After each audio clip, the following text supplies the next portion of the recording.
Alors, je suis avec Émilie. Émilie, je vais te poser des questions de base. On sait qu'il y a des décollements de rétine, on sait qu'il y a des décollements de rétine avec et sans PVR.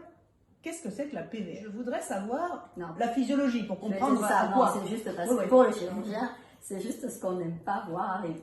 Alors, la physiologie, c'est une prolifération de membranes fibrogliales sur et sous la rétine neurosensorielle, qui est liée à une cicatrisation anarchique entre la rétine neurosensorielle décollée de l'épithélium pigmentaire, donc entre elles et son EP dessous. 3 groupes de cellules majoritaires sont impliqués, les cellules de l'EP, mises à nu, les cellules gliales et beaucoup de cellules de l'inflammation. Et donc, tu as un passage qui se fait, le fait que ta rétine soit décollée, par de l'espace sous-rétinien via la déchirure, d'où un facteur pronostic mauvais, c'est la taille de la déchirure. Plus la taille de la déchirure est grande, plus on a un risque de PVR, mais bien évidemment, c'est pas le seul facteur. Avec ce passage jusqu'à la cavité vitréenne, et donc tes différents stades, puisque ça commence par une PVR de stade A avec juste des pigments qui reflètent tous les mécanismes inflammatoires et toutes les cytokines et ce rush de cytokines qui se passe au niveau intravitréen. On sait qu'il y a de la PVR chez les diabétiques. En dehors des diabétiques, il y en a ou... Alors oui, alors tu as plusieurs sortes de PVR. Tu as la PVR spontanée, donc tu as cette PVR qui arrive, le patient n'a jamais été opéré de décollement de rétine, alors tu as des facteurs de risque que tu dois savoir reconnaître, et ça c'est ta prévention secondaire, puisque ta prévention primaire, c'est bien expliquer à tes patients quels sont les signes qui doivent les alerter sur une éventuelle déchirure ou décollement de rétine et pour qu'ils t'appellent. Ta prévention secondaire, c'est de connaître ces signes-là, en savoir si tu as une grande déchirure, si tu as une hémorragie intravitréenne associée, si tu as un décollement du vitré qui n'est pas bien fait chez le patient plutôt jeune, si tu as un décollement de choroïdien associé.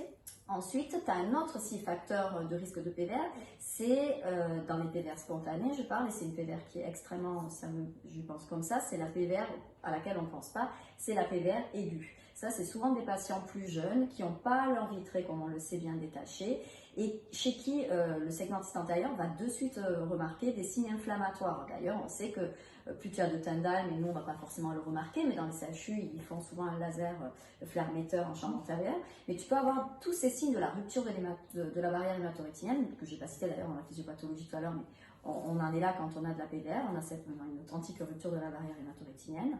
Et dans ces cas-là, tu peux avoir des signes authentiques d'œil inflammatoire avec une hyperémie conjonctivale,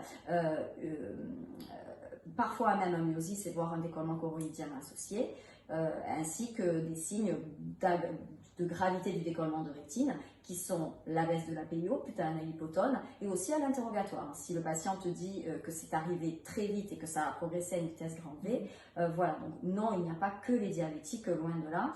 Ça dépend de ton décollement de rétine, et comme tu vois, là on a parlé de la PVR aiguë chez des patients jeunes, mais après ça dépend vraiment de leur décollement de rétine, de la taille de ce décollement de rétine, et de la durée d'évolution, bien évidemment, de leur retard à venir consulter ou pas. Enfin, tu as la PVR qui n'est pas spontanée mais qui est iatrogène, qui est secondaire à des chirurgies qui ont été incomplètes, soit parce qu'on n'a pas trouvé toutes les déhiscences, soit parce qu'elles ont été maltraitées, c'est-à-dire sous-traitées ou au contraire surtraitées avec la cryothérapie, des PVR supérieurs qui ont compliqué des prises en charge de PVR inférieures, où finalement, si on a des chirurgies trop agressives, on peut parfois compliquer la situation sur des proliférations plus supérieures.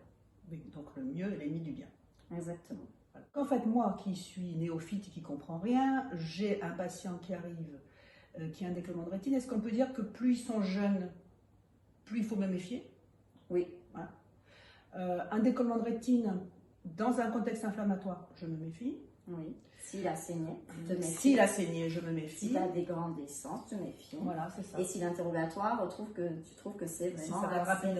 extrêmement Oui, c'est ça, si c'est rapide. Ok.